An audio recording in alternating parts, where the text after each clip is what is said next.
मैं पाकिस्तान से हूँ। हाँ जी पाकिस्तान से। जी बिल्कुल। कथा सुनने? बिल्कुल। गजबई है। पाकिस्तान में कहाँ से? कराची। कराची। हाँ बिल्कुल, हम हिंदू हैं। Thank you thank you.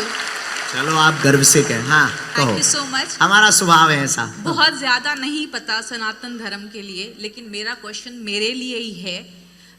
I was a very pure person, very genuine person, but अब लगता है coming in to the Australia I am not genuine person any more, और you know Hindi pure person जैसे नहीं हूँ या जेन्युइन। पहले ऐसे था कि I was very very genuine thing, but उसको कैसे वापस लाऊं मैं? अच्छा कैन एनीबडी ट्रांसलेट? हमको समझ में नहीं उतना आया। गुरुजी, गुरुजी, आप पहले सात्विक थी कि असात्विक? Yes, by heart I feel that I was a very very genuine and a pure soul, but अब आके लगता है ओके प्योर सोल मतलब बहुत शुद्ध आत्मा थी। हाँ, but अब नहीं। हाँ आई अंडरस्टैंड इंग्लिश। but अब नहीं लगता, तो उसको वापस कैसे लाएं? उसको आप देखो, कपड़ा खराब हो जाए तो डिटर्जेंट लगाइए, कपड़ा खराब हो जाए तो आप डिटर्जेंट लगाइए। आपको लगता है कि हमारी आत्मा प्योर नहीं बची है, तो आप उसको धुलिए, सत्संग में धुलिए, नाम भजन में धुलिए, ध्यान में धुलिए, मेडिटेशन में धुलिए, गुरु चरणों में धुलिए, साधु संगत में धुलिए, भारत जाकर गंगा में धुलिए, यमुना में धुलिए, या ब्रज की रज लगा करके अपने आप को धुलिए, आपकी फिर से प्योर सोल हो जाएगी। Thank you so much. Okay प्रणाम गुरुजी। प्रणाम। मुझे ये कहना था कि मुझे ये समझ में आता है कि जीवन सार्थक तभी होगा जब हम भगवान को पाएंगे। बिल्कुल। अहम ब्रह्मास्मि। लेकिन ये कहने में जितना आसान है उतना आसान वास्तव में नहीं लगता। हम कई सालों से कोशिश कर रहे हैं, जितना थोड़ा बहुत बैंक में हमने, आध्यात्मिक बैंक में मेरा मतलब है, जमा किया है, कभी कभी लौकिक परेशानियों की वजह से उतना कनेक्शन नहीं हो पाता। तो हमें ये प्रश्न है हमारा, लौकिक परेशानी को बागेश्वर बालाजी की नाव में रख दीजिए, आप अपनी आध्यात्मिक यात्रा में पूर्णतया उतर जाइएगा। बाकी का काम बागेश्वर बालाजी और सन्यासी बाबा का है। जो हमने कमाया है वो व्यर्थ तो नहीं जाएगा? कोई भी चीज व्यर्थ नहीं जाती इस दुनिया में। साइंस कहता है कि शब्द भी व्यर्थ नहीं जाते, वो भी ब्रह्मांड में गूंजता है। फिर आपने तो अध्यात्म कमाया है, वो कहाँ व्यर्थ जाएगा। शुक्रिया, थैंक यू, धन्यवाद। Thank you very much. गुरुजी जय श्री राम। जय श्री राम। गुरुजी आपसे एक प्रश्न है कि भगवान की प्राप्ति कैसे हो, सिद्धि कैसे प्राप्त हो? सिद्धि अलग है, प्राप्ति भगवत प्राप्ति अलग है। सिद्धि 8 प्रकार की हैं हनुमान जी के पास। अरिमा, महिमा, लघिमा, गरिमा, प्रणत, आकाम, ईशत, वशत, 9 निधियां हैं। अष्ट सिद्धि 9 निधि के, तो सिद्धि पाना अलग है। सिद्धि से प्रसिद्धि मिलेगी, पर भगवान की प्राप्ति से जन्म मरण का बंधन छूट जाएगा। तो भगवान की प्राप्ति के सर्वोत्त भगवान की प्राप्ति के अनेक उपाय हैं, उनमें कुछ उपाय बता देते हैं हम आपको। एक, नाम जप। दूसरा, सावधानी के साथ में हर चीज को बारीक से ऑब्जर्व करके सत्य और असत्य का निरूपण, सत्य और असत्य को जानकर सत्य के मार्ग पर चलना, असत्य का त्याग करना। तीसरा, गुरु की कृपा से भी बिना प्रयत्न के आप भगवान को पा सकते हो। यात्रा 2 प्रकार की होती है डियर। एक यात्रा खुद से करनी होती है, जिसमें आप सामान खुद पैक करेंगे, कैब स्वयं बुक करेंगे, ट्रेन की टिकट, फ्लाइट की टिकट स्वयं बुक करेंगे। लेकिन एक दूसरी प्रकार की यात्रा होती है जिसमें कोई तुम्हें भेजता है, और अगर कोई तुम्हें भेजे कि तुम ऑस्ट्रेलिया चले जाओ, तो फिर पूरी जिम्मेवारी और पूरी व्यवस्था भेजने वाला करता है, कैब बुकिंग से लेकर के फ्लाइट बुकिंग तक। उसी प्रकार अगर खुद पुरुषार्थ में दम हो तो मेडिटेशन करके, ध्यान करके आप ईश्वर को पा सकते हो। और इतनी सामर्थ्यता लगती है कि नहीं है तो आप गुरु की शरण में जाकर के गुरु के द्वारा भी पा सकते हो। धन्यवाद। सीताराम गुरुजी। सीताराम जी चेला इधर से बोल रहे गुरुजी। हमने देख लो चेला। आपका प्रचार देखते हैं, आप कहते हैं कि वीआईपी कल्चर नहीं है। मैं क्षमा मांगूंगा, मैं ये बोल रहा हूँ, लेकिन आज हमने बहुत सारा वीआईपी कल्चर फेस किया। जब से लाइन में खड़े थे बाहर, तब से कुछ स्पॉन्सर हैं वो सीधा अंदर आ रहे हैं। अभी भी माइक के लिए भी सीधा इनके कोई दोस्त हैं, उनके कोई दोस्त हैं, किसी का कोई दोस्त है, सब उनको ही जा रहे हैं। इधर कोर्ट वाले भाई थे वो बैठे, वो अंदर जा रहे हैं। ये मतलब कि मेरे को लगता नहीं हिंदू धर्म में होना चाहिए। सुनो एक और सुनो, बहुत अच्छा क्वेश्चन है, ये तर्क करना बहुत अच्छा है।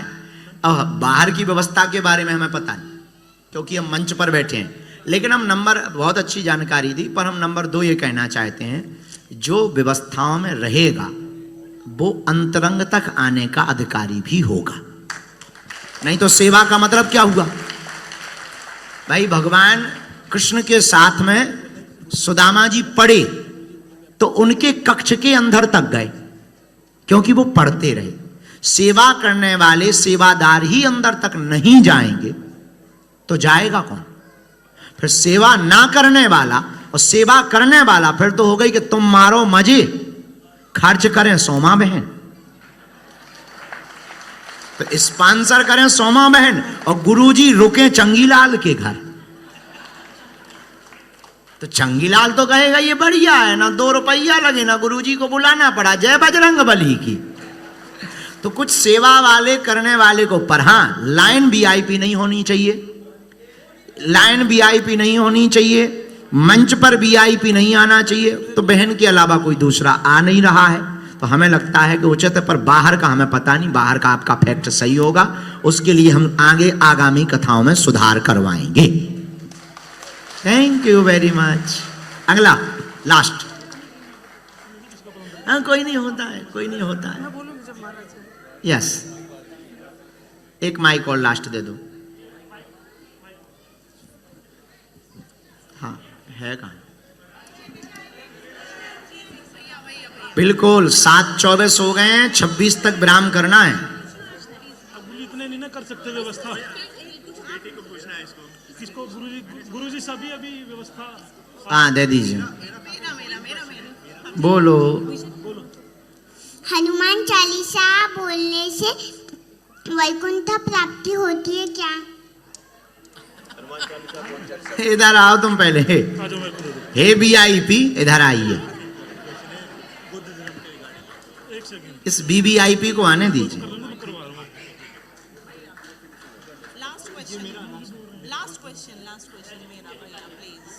हनुमान चालीसा बोलने से क्या स्वर्ग की प्राप्ति?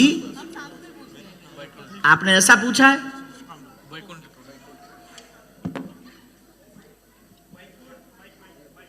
सीताराम परत क्या नाम है हमारा? आपका क्या नाम है? हनुमान चालीसा बोलने से वैकुंठ प्राप्ति होती है क्या? हाँ हम बताएंगे, पर नाम क्या है आपका? रमा। कहाँ रहते हो? ब्रिस्बेन। रहने वाली कहाँ की हो रमा? भारत देश। भारत देश में कहाँ से? कोल्हापुर। महाराष्ट्र? हाँ। महाराष्ट्र। बच्ची ने बहुत प्यारा प्रश्न किया, उत्तर सुन। भगवत प्राप्ति किसी भी विषय साधन को, किसी भी साधन को पकड़ने से संभव है, और हनुमान चालीसा से तो वैकुंठ प्राप्ति तय ही है। रोको रोको रोको रोको रोको, पूछो कैसे? पूछो कैसे? सुग्रीव जी राम जी के पास गए क्या? नहीं, राम जी को लेकर के ही हनुमान जी गए। तो हनुमान जी का काम है भक्त को भगवान के पास ले जाना। उसी प्रकार हनुमान जी की हनुमान चालीसा पर निष्ठा रखने वाले लोगों को बिल्कुल भी संदेह नहीं करना है। जब सुग्रीव के पास राम जी को हनुमान जी ले जा सकते हैं, तो तुमको बैकुंठ भी तो ले जा सकते हैं। मैं हनुमान चालीसा बोलूं क्या? अब बेटा समय पूरा हो गया, तो जब तक समय पूरा हो गया तब तक जो है आप हमको अलग से सुना देना, ओके? क्योंकि 7:26 हो गया है, अब हमको विराम करना है। 7:30 पर हमको उठना पड़ेगा बाबा जी को। और आपको भी। दो बातें हैं, आप सब लोग प्रसन्न रहना। और यज्ञ की तैयारी कौन कौन करेगा? चाहते हो? पक्का? पक्का? तो हम माता जी को भी आज्ञा देंगे, नितेंद्र जी को भी आज्ञा देंगे, यज्ञ की तैयारी करो। हम भारत में बहुत व्यस्त रहते हैं, लेकिन समय निकाल कर आएंगे। और बागेश्वर धाम कौन कौन आ रहा है? पक्का? दोनों हाथों की मुट्ठी बांध लो, हम सामूहिक अर्जी लगा दें। कहो, हे बालाजी, बालाजी, हे सन्यासी बाबा, हे सन्यासी बाबा, हमारी हमारी अर्जी अर्जी स्वीकार करो। स्वीकार करो। हम पर अपनी अपनी कृपा करो। कृपा करो। आपकी जय हो, आपकी जय हो, आपकी जय हो, आपकी जय हो, आपकी जय हो, आपकी जय हो। अब मनी मन बालाजी को प्रणाम करो, सन्यासी बाबा को प्रणाम करो। ओम बागेश्वराय नमः। नमः। ओम ओम हम हनुमते हनुमते नमः। नमः। ओम ओम सन्यासी सन्यासी देवाय देवाय नमः। नमः। मनी मन प्रणाम करो। जो अर्जी लेकर आए हो वो 3 बार बोलो। भगवान बागेश्वर बालाजी कलिकाल के देवता हैं, चारों युगों में प्रताप है। सन्यासी बाबा की दिव्य शक्तियां लाखों करोड़ों लोगों की अर्जी मनोरथ पूर्ण कर रहे हैं, तुम्हारी भी करेंगे। जो भी भक्त साधक नियम का पालन करेगा, नियम का पालन में लहसुन प्याज मांस मंदरा बंद करके 1 वर्ष में 1 बार भी बागेश्वर धाम की अगर पेशी करना प्रारंभ कर देगा तो बिना पर्चा बने ही अर्जी स्वीकार हो जाएगी और बागेश्वर बालाजी की कृपा हो जाएगी।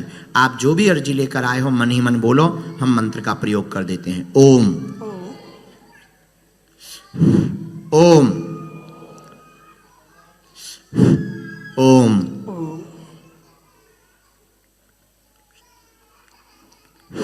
कहो, हे बालाजी, हे बालाजी, हे सन्यासी बाबा, हे सन्यासी बाबा, हमारी हमारी यह अर्जी अर्जी स्वीकार करो। स्वीकार करो। हम पर कृपा करो। हम पर कृपा करो। आपकी जय हो। आपकी जय हो। हे बागेश्वर बालाजी, हे बागेश्वर बालाजी, आजीवन आजीवन आपके आपके चरणों से धाम से दरबार से जुड़े रहेंगे, जुड़े रहे, आते रहेंगे, आते रहे। परंतु हमारी अर्जी अर्जी स्वीकार करो। स्वीकार करो। मनी मन प्रणाम करके दाहिने हाथ की मुट्ठी का सिर के ऊपर से 7 बार उतारा करके ऐसे कथा व्यासपीठ की तरफ छोड़ दें। बाएं हाथ की मुट्ठी जी। आप ये माइक बहन जी को भी दे दो। 1 मिनट की आप जल्दी पूछो, जल्दी। हम ये पूछ रहे हैं कि हम जब दान देते हैं ना, तो वो हम कम देते ज्यादा देते, वो हम 10 दिन तक याद रहता है, ऐसा क्यों होता है? हम जब दान देते हैं ना, देते या लेते? देते हैं। हाँ, तो हमें ये जहन में होता है कि हमने दान दे दिया है, ज्यादा दिया तो रहता है कि ज्यादा क्यों दे दिया, ऐसा क्यों? तो हमें ग्लानि होती है कि हमको ये याद क्यों रह जाता है? देनहार को और है, लेनहार कोई और लोग भरम हम पर करें याते नीचे। आपकी बुरा ना मानना अवधूत बाबा, जब ये मान लो कि तुम देने वाले हो तो ये मूर्खता है। देने वाला कोई और है और लेने वाला भी कोई नारायण है, यही बुद्धिमता है। तो ना देने कम देने का गम, ना ज्यादा देने का भरम कभी नहीं आएगा। धन्यवाद। ठीक है पगला। हाँ। जय सिया राम। जय श्री राम। हाँ, हमारी सनातन पूजा में हम अक्षत और कंकु का क्यों प्रयोग करते हैं, उपयोग करते हैं? अक्षत तो हम समझ गए, दूसरा क्या बोले? कंकु, कुमकुम। ओ कुमकुम, बहुत सुंदर प्रयोग है, ताली बजा करके धन्यवाद। अक्षत का मतलब चावल। चावल होता है धान से, और अक्षत के प्रयोग के पीछे बहुत प्यारा आध्यात्मिक तर्क है। और वो तर्क यह है कि जिस प्रकार धान को कूटने से चावल निकलता है, वैसे ही मन को भी कूटने से सार भक्ति का निकलता है। इसलिए अक्षत को चढ़ाते हैं। और कुमकुम बोले तो अपना श्री वाला ना, जो लाल वाला है उसी कुमकुम की चर्चा कर रहे हैं। हाँ जी। तो कुमकुम जो श्री है, श्री होता है रंग, और रंग कुमकुम मिला करके चढ़ाने का जो हमारी मति अनुसार, हम आपको शास्त्रों